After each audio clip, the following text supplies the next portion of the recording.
మీ ఎలాంటి వ్యాపార ప్రకటనలకైనా వెంటనే మా ఛానల్ సంప్రదించండి. ప్రస్తుతం మనతో పాటు ప్రముఖ తంత్ర జ్యోతిష్యులు, జ్యోతిష రత్న, జ్యోతిష సామ్రాట్ చింతా రుక్మాన్ గదరావు గారు మనతో ఉన్నారు. గురువు గారితో మాట్లాడేద్దాం. నమస్కారం గురుగారు.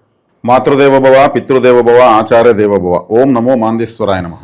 గురుగారు, 2025 చివరి దశలో ఉన్నాం. డిసెంబర్ మాసం. విశేషంగా కుంభరాశి వాళ్ళకి ఎటువంటి పరిస్థితులు ఈ నెల ఉండబోతున్నాయి? ఓవరాల్గా ఎలాంటి జాగ్రత్తలు తీసుకోవాలి వీళ్ళు? ఈ 2025 సంవత్సరము డిసెంబర్ మాసం అంటే ఇంగ్లీష్ నెల చివరి మాసము. మన వాళ్ళందరూ ఇంగ్లీష్ మాసానికి అలవాటు బాగా పడ్డారు కాబట్టి ఈ ఇంగ్లీష్ సంవత్సరంలో చివరి మాసం ఇది. తెలుగు సంవత్సరం మనకు ఉగాదితో ముందు అంతమవుతుంది. కాబట్టి ఈ కుంభరాశి వాళ్ళకు ప్రధానమైనటువంటి శుభ సూచకం ఏమంటే శని వక్రత్యాగం అయిపోయాడు. రవి కుజులు లాభానికి వస్తున్నారు. రవి కుజ శుక్ర బుధులు 10, 11 స్థానాలను ప్రభావితం చేస్తున్నారు. 5వ స్థానానికి మళ్ళీ గురువు కంఫర్ట్గా వచ్చేసాడు. ఆయన అతిచారాన్ని వదిలి మేధనంలోకి మళ్ళీ ప్రవేశించాడు. జన్మంలో రాహు ఉన్నాడు, సప్తమంలో కేతు ఉన్నాడు. ఇంకా చంద్రుడు సహజంగా ఆయన 2.5 రోజులకు ఒకసారి తిరిగేస్తుంటాడు. ఆయన 360 డిగ్రీలు 30 రోజుల్లో తిరిగేస్తాడు ఆయన. కాబట్టి ఆయనని మనం పరిగణలోకి తీసుకోకుండా ఫలితాలు చెప్తున్నాం. ప్రతి మాసం మనం ఒక ప్రత్యేకమైన విషయాన్ని ప్రతి రాశికి చెప్తున్నాం. ఈ కుంభరాశి అనేది ఒక ప్రత్యేకత ఏమంటే ఇది కాలపురుషుడికి లాభస్థానం. కాలపురుషుడు అంటే ఒక విధంగా కాలభైరవుడు అని చెప్పచ్చు. కాలభైరవుడు అని చెప్పచ్చు కదా, కాలభైరవుడే, కాలపురుషుడే కాలభైరవుడు. ఈ కాలపురుడు 11వ స్థానం అంటే లాభస్థానము. కాలపురుడికి లాభాలను తెచ్చిపెట్టేటువంటిది ఈ రాశి. అవయవాల్లో ఎత్తుకుంటే పిక్కలు, మన మోకాళ్ళ కింద నుంచి పిక్కలకు ఉన్నటువంటి ప్రాంతాన్ని సూచిస్తుంది. ఈ కుండ సింబల్, ఇప్పుడు కుండ ఆడు ఉంటుంది, కుండ కనిపిస్తుంది, లోపల ఉంది మనకు తెలుస్తుందా? వీళ్ళ ఎనర్జీస్ మొత్తం ఇంటర్నల్గానే ఉంటాయి. వీళ్ళు ఒకరికి ఏదైనా చెప్పేది ఇష్టపడరు. వీళ్ళలో ఎంత శక్తి దాగుందని వీళ్ళకి కూడా తెలియదా? తెలుసు, దానివల్ల మళ్ళీ అవుట్ కారు. మహాయోగుల మౌనులంతా ఇక్కడే పుడతారు. అందుకే ప్రాచీన కాలంలో ఈ కుండలేందే ఇల్లు జీవనం లేదు. పాతకాలం సినిమాలు చూస్తే చెరువులో నీళ్ళు ఎత్తుకొని ఆ సినిమాల్లో అందరూ కూడా ముంచుకొని కుండలతోనే తిరుగుతుంటారు. మనం కూడా చిన్నప్పుడు చూస్తే కుండ లేని ఇల్లు ఉంటే ఉండదు. ఇప్పుడు ఆధునికంగా మారింది. ప్రాచీన ప్రపంచం మట్టి పాత్రల ఆధారము. ఇప్పుడు కూడా ఏదైనా పురాతన శాస్త్రవేత్తలు లోడితే మట్టి పెంకులు, మట్టి పాత్రలే దొరుకుతాయి. కుంభము అంటే కలశము. ఏదైనా సరే మన దగ్గర ఉన్నది రహస్యంగా పెట్టుకోవాలి. ధనము గుప్తమైనది, రహస్యంగా పెట్టుకోవాలి. ధనమును, స్త్రీని, పుస్తకాన్ని పరులకు ఇవ్వకూడదు. ధనం ఇతరులకు ఇస్తే రాదు. స్త్రీని కూడా అలాగే గోప్యంగా పెట్టుకునేవాళ్ళు. ఒక ఆడబిడ్డ ఉంటే పదిలంగా పెంచి పెద్ద చేసి ఇంకొకరికి ఇచ్చేవాళ్ళు. విలువైన అంతా ఉంటుందని. అమృత కలశం, అమృతం కూడా ఒక కుండలోనే వచ్చింది, ఒక కలశంలోనే ఎత్తుకొచ్చారు. గుప్తమైనటువంటి రాశిది. వీళ్ళు ఇలా చెప్పకుండా కొన్ని చేసి నష్టపోతారు. జీవితంలో కుంభరాశి వాళ్ళు చెప్పకుండా చాలా చేస్తారు. లాభాలు వచ్చినాయి ఒకరు చెప్పరు, నష్టాలు వచ్చినాయి ఒకరు చెప్పరు. నాకు లాభం వచ్చింది చెప్పరు, నష్టం వచ్చింది చెప్పరు. ఎందుకంటే వీళ్ళకు 10వ రాశి వృశ్చికం. వృశ్చికం కూడా రహస్యాన్ని తెలియజేస్తుంది. వీళ్ళ కర్మస్థానము రహస్యమే, వీళ్ళ రాశి రహస్యమే. 2 రహస్యాలు వీళ్ళకి కర్మస్థానంలో, జన్మస్థానంలో ఉంటాయి. కాబట్టి వీళ్ళు అసలు ఏది చెప్పరు. ఆ చెప్పని దాంట్లో శుభం ఉంటే శుభం, అశుభం ఉంటే అశుభం, అట్లా ఉంటుంది. చాలా ప్రత్యేకమైన రాశి. మౌనంగా ఉండే వాళ్ళంతా కుంభరాశి ప్రభావం ఎక్కువ ఉందంటే వాళ్ళు మౌనంగా 1000 సంవత్సరాలు తపస్సు చేశారంటే కుంభరాశి ప్రభావం ఉంటే, లేకపోతే చేయలేరు. కుంభం లోపల మహారాష్ట్రం గుమ్మను కూర్చోనకూడదు, ఒక గుహలో కూర్చొని వాళ్ళు ఉండిపోతారు. వాళ్ళు అన్నము, తిండి, నీళ్ళు ఏమి అవసరం లేదు. అటువంటి రాశి ఇది. కానీ గొప్ప రాశి ఈ రాశి. జ్యేష్ఠ సోదర సోదరులను అంటే మనకు అన్న అక్కలను సూచిస్తుంది, స్నేహితులను సూచిస్తుంది, నెట్వర్క్ సూచిస్తుంది. సమాజంలో మన యొక్క ఫ్రెండ్షిప్. వీళ్ళు స్నేహితుల ద్వారా ఖచ్చితంగా మోసపోతారు. బ్రదర్స్ అండ్ సిస్టర్స్తో ఖచ్చితంగా మోసపోతారు. కేర్ఫుల్గా ఉండాలి. సోదర సోదరీలు, సిస్టర్సు, బ్రదర్స్తో మోసపోయేదానికి అవకాశం ఉంటుంది. ఒకవేళ వీళ్ళ వ్యక్తిగత జాతకంలో కానీ ఆ సోదర సోదరి స్థాన కారకులు బాగుంటే వాళ్ళ వల్ల మోసపోకపోయినా వాళ్ళ జీవితంలో కష్టాలన్నా ఉంటాయి. వాళ్ళకు కుంభరాశిలో ఉన్నటువంటి ఒక వ్యక్తి అన్నదమ్ముడుగా ఉన్నాడు కాబట్టి కారకత్వం పనిచేస్తుంది. కాబట్టి ఇక్కడ ఇదే రాశిలో శతభిష నక్షత్రం ఉంది. శతభిష నక్షత్రం అంటే 100 నక్షత్రాల సమూహం. శతభిష అంటే చాలా పవర్ఫుల్ నక్షత్రాలకు అతిపెద్ద నక్షత్రం. మన పెద్దవాళ్ళు ఋషులు జూమ్ చేసి చూస్తే శతభిష నక్షత్రం 100 నక్షత్రాల సమూహంతో కనిపించింది వాళ్ళకు. ఒక కొండలాగా కనిపించింది రాశి. వాళ్ళు ఇప్పుడు వచ్చి మేము కంప్యూటర్లు వచ్చాయి, వాళ్ళు అప్పుడే మనోనేత్రంతో జూమ్ చేశారు మొత్తం అనంత విశ్వాన్ని చూసి రాశారు. వీళ్ళు రాసిందే గ్రీకులు రాశారు కదా, వాళ్ళు ఉంది కదా, ఏరిస్, టారస్, లియో, స్కార్పియో అంటారు, క్యాన్సర్ అంటారు కదా, వాళ్ళు సేమ్ ఇదే సింబల్స్ పెట్టారు వాళ్ళు. మనకు భారతదేశం ఉందని వాళ్ళకి తెలియదు, వాళ్ళ దగ్గర మనకు తెలియదు, రెండు మ్యాచ్ అయిపోయినాయి. వాళ్ళు చూశారు.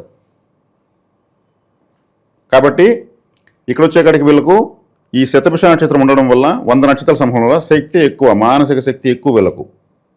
అదొక ప్రతి ఒక్కరికి అవసరమే. అందుకే మానసిక శక్తి ఎక్కువ కాబట్టే దీంట్లో యోగులు పుడతారు.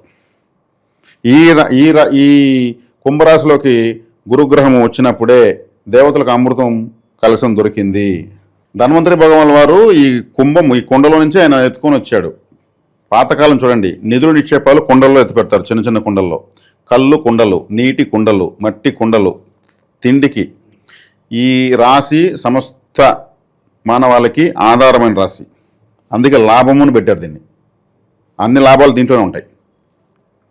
కాబట్టి వీళ్ళు స్నేహితుల ద్వారా కేర్ఫుల్గా ఉండాల్సిన రాశి వీళ్ళే. ఎందుకంటే 11 స్నేహితులు మోసపోతారు, ఏదో ఒకటి చేసి మస్కా కొట్టిచ్చేస్తారు వీళ్ళని. కాబట్టి ఇక్కడ వచ్చేకాడికి ఇది చాలా ప్రత్యేకమైన రాశి. వీళ్ళకు చెప్పాలంటే ఏలినాటి శనితో ప్రస్తుతం కుంగిపోయిన రాశి ఏంటంటే కుంభరాశి. 9 మ్యాక్స్ ఛానల్ ద్వారా ఎంతో స్థైర్యాన్ని ఎంతో కాలంగా తీసుకుని వస్తున్నాం, మన వాళ్ళకు చెప్తున్నాం. ఇవన్నీ తాత్కాలికమే. అనుభవం లేనిది, 4 రకాల కష్టాలు పడింది పరిపక్వత రాదు మానవ జన్మకు. అందులో భాగంగానే గ్రహాలు సాక్షిభూతాలు వచ్చి మనకు అన్నీ నేర్పించేసి వెళ్తూ ఉంటాయి. అలా సింపుల్గా తీసుకోండి. ఇప్పుడు శని వక్రత్వం వదిలింది ధనస్థానంలో. ఇక పోను డే బై డే శనిగ్రహం దూరంగా వెళ్ళిపోతూ ఉంది. థర్డ్ ఫేజ్ నడుస్తూ ఉంది ఏలినాటి శని. థర్డ్ ఫేజ్ నడుస్తున్నప్పుడు వీళ్ళకు డే బై డే తాకడ తక్కువగా ఉంటుంది. ఎక్కువ తాకడ మీనరాశి వాళ్ళకు ఉంటుంది, అక్కడే ఉన్నాడు కాబట్టి. ఏలినాటి శని పైన వరిగా అవసరం లేదు. గోచారరీత్యా శుక్రగ్రహము 5వ ఇంట్లో ఉంది. గోచారరీత్యా రవి, కుజులు లాభంలోకి వచ్చారు. వీటి వల్ల ఇమీడియట్గా జరిగే పాజిటివ్ ఏంటి వీళ్ళకి అంటే ఈ గ్రహాలు శుభాన్ని ఇస్తాయి. ఆ ప్లేసుల్లో పాపగ్రహాలు ఏ గ్రహమైనా 11వ స్థానంలోకి వస్తే శుభమే ఇస్తుంది. అది బ్రహ్మదేవుడి వరము అని. ఏ గ్రహమైనా వాళ్ళ రాశికి లగ్నానికి 11వ ఇంట్లో, జన్మలగ్నానికి 11వ ఏ గ్రహం ఉన్నా మంచి ఇస్తుంది. గోచారంలో 11వ స్థానంలోకి ఏ గ్రహం వచ్చినా శుభాన్ని ఇస్తుంది అనేది బ్రహ్మవరం అని చెప్తారు. ఇప్పుడు 11లోకి కుజుడు, రవి వస్తున్నారు. మళ్ళీ తొందరలో శుక్రుడు, బుధుడు వస్తారు. శని భగవాన్ వారు ఆయన ద్వితీయంలో ఇంకా దూరంగా వెళ్ళిపోతున్నాడు. వీళ్ళ ఇంక 30 సంవత్సరాలు రాడు. అదేవిధంగా పంచమ స్థానంలోకి గురు భగవాన్ వారు వచ్చారు. కాబట్టి వీళ్ళకన్నీ శుభ సూచకాలు కనిపిస్తున్నాయి. కాబట్టి ఇక్కడ మనము లాభస్థానాల గ్రహాలు వస్తున్నాయి, మిగిలిన పీడించే గ్రహాలు వదిలి దూరంగా పోతున్నాయి అని అన్నప్పుడు అతి విశ్వాసానికి ఎప్పుడు పోకూడదు. అతి సర్వత్ర వర్జేత్, ఏది ఎక్కువ కాకూడదు. మనం అవగాహనతో పోవాలనేదే మనకు సమస్త వేదాలు చెప్తుండేది.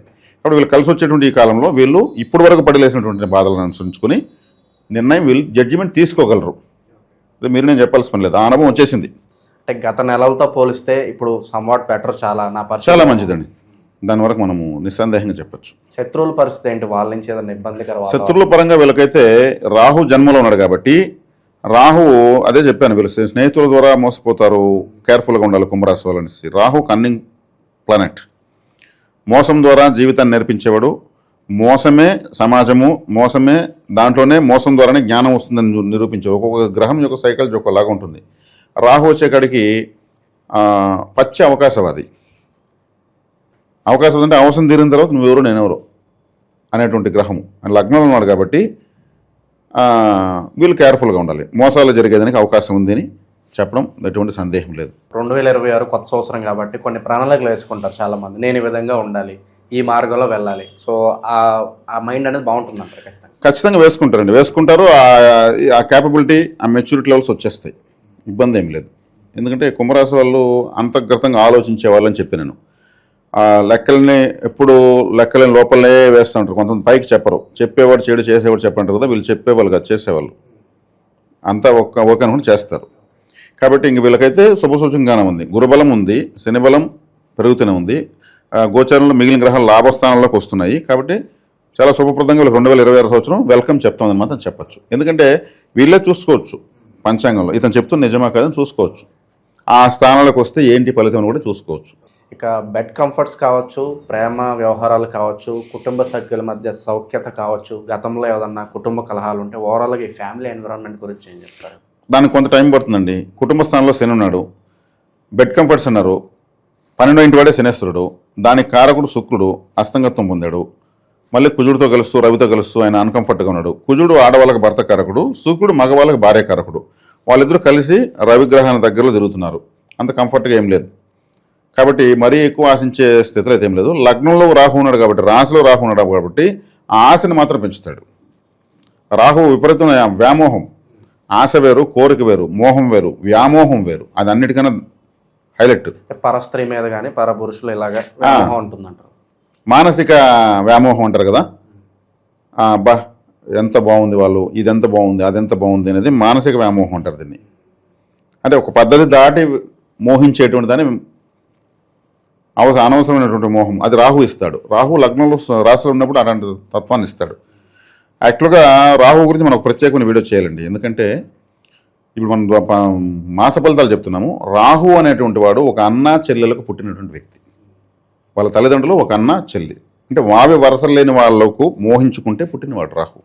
అందుకే రాహు దశ వచ్చినా, రాహు జన్మస్థానంలో ఉన్నా, రాహు భుక్తి వచ్చినా, రాహు పంచమంలో ఉన్నా, అంటే మానసిక స్థానంలో వాళ్ళు ఈ వావి వరస లేకుండా ప్రవర్తిస్తూ ఉంటారు. ఇప్పుడు ఎంతో చూస్తూ ఉన్నాం కదా, మనం న్యూస్ల గురించి చెప్పాల్సి పడలేదు. వీటన్నిటి కారకుడు రాహు. కలియుగంలో ఆయనకు ఆధిపత్యం ఎక్కువైపోయింది, బ్రహ్మవరం అయిపోయింది. కలియుగంలో మీదే ఆధిపత్యం వేస్తాడు. రాహు ఆశ, కేతు నిరాశ. వీళ్ళిద్దరు ఏం చేస్తారు? ఆశ నిరాశల మధ్యలో అందరినీ ఫ్రై చేసేస్తున్నారు. వీళ్ళ పని ప్రత్యేకమైన వీడియో మనం చేద్దాం. చాలా వరకు బయట వాహన ప్రమాదాలు జరుగుతున్నాయి. ఎస్పెషల్లీ దూర ప్రయాణాల్లో వీళ్ళకి ఏదైనా సజెషన్, సలహాలు ఏమైనా ఉన్నాయి కదా? వాహన ప్రమాదాలు ఉన్నప్పుడు ఇక్కడ వచ్చి మనం ఏం చెప్పాలంటే, వాహనము అంటే శుక్రుడు, లగ్జరీ వెహికల్ అంటే శుక్రుడు, మాస్ వెహికల్స్ అంటే శని కుజ గ్రహాలు వస్తాయి. ఇప్పుడు ట్రాక్టర్, జేసీబీ, హిటాచీలు, ఈ మట్టి పని చేసేవి, రోడ్డు పని టిప్పర్లు, రోడ్ రోలర్స్, ఇవంతా కూడా శని కుజులు ఇలా వస్తారు. ఫ్యాషన్ వెహికల్స్ అంటే, లగ్జరీ వెహికల్స్ అంటే శుక్రుడు వస్తాడు. శుక్రుడు వీళ్ళకేమవుతున్నాడు? అస్తంగతం పొందుతున్నాడు, మూఢంలోకి వస్తున్నాడు. మళ్ళీ అక్కడే కుజుడు ప్రయాణిస్తున్నాడు. శని భగవాన్ వారు ఇప్పుడే వక్రత్యాగం చేశారు. కాబట్టి వాహనాలు కేర్ఫుల్గా ఉండాలి. 7వ ఇంట్లో కేతు ఉన్నాడు. కేతు అంటే కట్ చేసేవాడు అని అర్థం. కాబట్టి వీళ్ళు వెళ్తూ ఉంటే వీళ్ళకేదో ప్రమాదాలు జరగాల్సిన అవసరం లేదు. వీళ్ళకేదో టైర్లో గాలి తగ్గిపోయి బండి కంట్రోల్ తప్పినట్టు అనిపించడము, ఆపోజిట్లో వచ్చే వెహికల్ కంట్రోల్ తప్పి వీళ్ళ మీదకి వచ్చినట్టు అనిపించడము, ఇట్లాంటి విజువలైజేషన్స్, భ్రమలు కూడా కలిగేదానికి అవకాశం ఉంటుంది. ఎటు వచ్చారంటే పర్ఫెక్ట్గా బ్రేకులు మంచిగా చూసుకోవడం మంచిది. ఎందుకంటే ఇప్పుడున్నటువంటి వాహనం అని మీరు ప్రత్యేకంగా అడిగారు కాబట్టి చెప్తున్నా. కాబట్టి అందుకు ఇక్కడ కుజుడు కూడా 8వ స్థానాన్ని చూస్తాడు, 8వ స్థానంతో 6వ స్థానాన్ని చూస్తాడు, నీచ స్థితిని చూస్తాడు. కాబట్టి కేర్ఫుల్గా ఉండడం మంచిది. ఈ విశేషంగా మేము ఏదైనా ఇన్వెస్ట్ చేయాలనుకుంటే ఎలాంటి వ్యాపారాలు కలిసి వస్తాయన్న సందేహాలు ఉన్న వాళ్ళకి ఏం చెప్తారు ఈ రాశి వాళ్ళకి? వ్యవసాయదారులకు బాగుంటుందండి. శని భగవాన్ వారు వ్యవసాయానికి కారకుడు, కుజుడు కూడా వ్యవసాయ కారకుడే. కాబట్టి కుజుడు లాభంలోకి రావడము, రవి గ్రహము లాభంలోకి రావడము వ్యవసాయదారులకైతే చాలా చక్కగా ఉంది.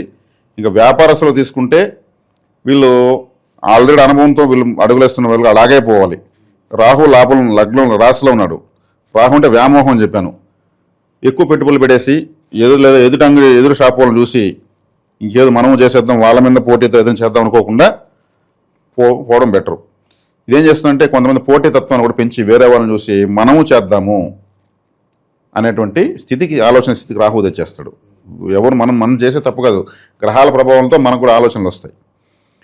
కాబట్టి అలాంటి వాటిని కరెక్షన్ చేసుకొని మనకున్నంతవరకే ఉన్ని చాలు అనేసి ఆడంబరాలకు పోకుండా ఉండగలిగితే మంచిది. వ్యాపారస్తులకు, వ్యవసాయదారులకు బాగానే ఉంది. ఇక విశేషంగా ఈ డిసెంబర్ నెల కలిసి రావాలి, ఎండ్ కార్డు బాగుండాలంటే ఎటువంటి పరిహారాలు వీళ్ళు బాగా అవసరం అంటారు? ఎటువంటి పరిహారాలు ఉన్నప్పుడు ఎందుకంటే ఈ రాశికి శుక్రుడు శుభగ్రహము అస్తంగత్వం పొందుతూ ఉంది. కాబట్టి ఇక్కడ శుక్రుడు అంటే మల్లెపూలు, శుక్రుడు అంటే సుగంధ ద్రవ్యాలు, శుక్రుడు అంటే అద్దము, శుక్రుడు అంటే లిక్విడ్ స్వీట్స్, శుక్రుడు అంటే వస్త్రాలు, ఇవన్నీ శివాలయంలో సమర్పించడం మంచిది. పరమశివుడికి, పార్వతీదేవికి, నందీశ్వరుడికి, విఘ్నేశ్వరుడికి, సుబ్రహ్మణ్యేశ్వరుడికి వాళ్ళ వాహనాలకు చిన్న చిన్న వస్త్రాలు సమర్పించి, లిక్విడ్ స్వీట్స్ అంటే ఏమి?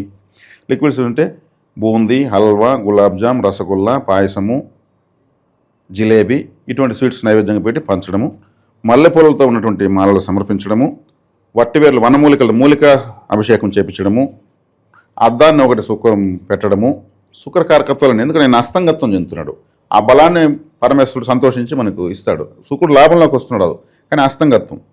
కుజుడు రవితో సంయోగం ఆడ తాకడలు ఉన్నాయి, ఆ సంఘర్షణ ఎక్కువ ఉంటుంది. లగ్నంలో రాహు, రాశిలో రాహు ఉన్నాడు, వ్యామోహం విపరీతంగా ఉంటుంది. అది తీరాలంటే దానికి కారకుడైనటువంటి శుక్రుడు అన్కంఫర్ట్గా ఉన్నాడు, అక్కడ క్లమ్జీగా ఉంటుంది. కొన్ని వాంఛలు ఉంటాయండి, మానసిక వాంఛలు, కామప్రేరితమైన వాంఛలు ఉంటాయి. అవి తీరాలంటే తీరవు. ఇప్పుడు అంటే నేను చెప్పడం ఏమంటే దీంట్లో కూడా ధర్మబద్ధంగా ఉండేటువంటి ఉంటుంది. శుక్రగ్రహానికి పరిహారం నేను చెప్పింది అంతే. ఇవి ఈజీగా శివాలయంలో చేసుకోవచ్చు. దానికోసం ఏదైనా శుక్ర హోమాలు వెళ్ళనే కూడదు, అది పెద్ద వ్యాపారం. మనం ఆలయ పరిహారాలతోనే మనం అన్ని చక్కగా దారి చూపించేస్తాం. ఓకే, ఓవరాల్గా ఈ డిసెంబర్ మాసం విశేషంగా కుంభరాశి వాళ్ళకి ఏ విధంగా కలిసి వస్తుందో చాలా బాగా వివరించారు.